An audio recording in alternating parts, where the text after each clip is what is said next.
हद ड्रामा नई किस्त का दिलचस्प मोड़। नाजरीन, आज की किस्त में रिश्तों, राजों और खतरनाक साजिशों ने कहानी को एक नए मोड़ पर ला खड़ा किया। कहीं मोहब्बत अपने अंजाम के करीब दिखाई दी, तो कहीं माजी के साए दोबारा लौट आए।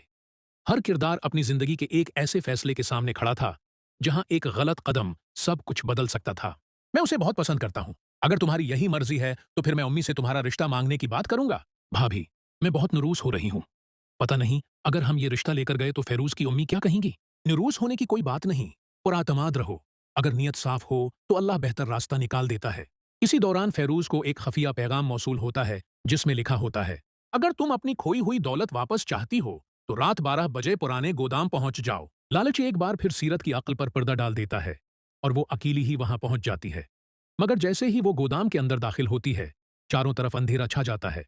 अचानक पीछे से किसी के कदमों की आवाज गूंजती है और सीरत खौफ से कांप उठती है।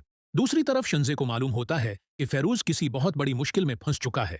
वो पहली बार अपने दिल की बात मानते हुए उसकी मदद करने का फैसला करती है, लेकिन उसे यह अंदाजा नहीं होता कि उसका यह कदम उसकी अपनी जिंदगी को भी खतरे में डाल देगा।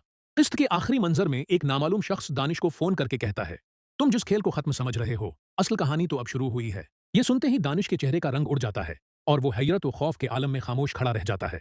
तो नाजरीन, आने वाली किस्त में क्या सीरत इस जाल से बच पाएगी? क्या शंजे वक्त पर फेरूज तक पहुंच सकेगी? और आखिर वो नामालूम शख्स कौन है? दानिश अभी इसी खौफ में खड़ा होता है कि अचानक उसके फोन की स्क्रीन दोबारा रोशन हो जाती है। इस बार एक वीडियो कल्प मौसूल होती है। कांपते हाथों से जैसे ही वो वीडियो चलाता है तो उसकी आंखें हैरत से फैल जाती हैं। वीडियो में पुराने गोदाम का मंजर दिखाई दे रहा होता है जहां सीरत एक कमरे में बंद नजर आती है। सीरत जोर जोर से दरवाजा पीटते हुए चीख रही होती है, कौन हो तुम लोग? मुझे यहां क्यों लाया गया है? अचानक कमरे की लाइट जलती है और सामने एक निकाब पोश शख्स खड़ा नजर आता है। सीरत खौफजदा होकर पीछे हट जाती है। तुम कौन हो? नकाब पोश शख्स आहिस्ता आहिस्ता उसके करीब आता है और कहता है, तुमने हमेशा दूसरों की जिंदगियों से खेलने की कोशिश की। अब वक्त आ गया है कि तुम खुद अपने किए का हिसाब दो। दूसरी तरफ शंजे बेचैनी के आलम में फेरूज को मुसलसल फोन कर रही होती है, मगर उसका नंबर बंद जा रहा होता है। वो फौरन गाड़ी निकालती है और दानिश के घर पहुंच जाती है। दांश, मुझे लग रहा है फेरूज किसी बड़ी मुसीबत में है। दांश खामोशी से उसे वो वीडियो दिखाता है। वीडियो देखते ही शंजे के चेहरे का रंग उड़ जाता है।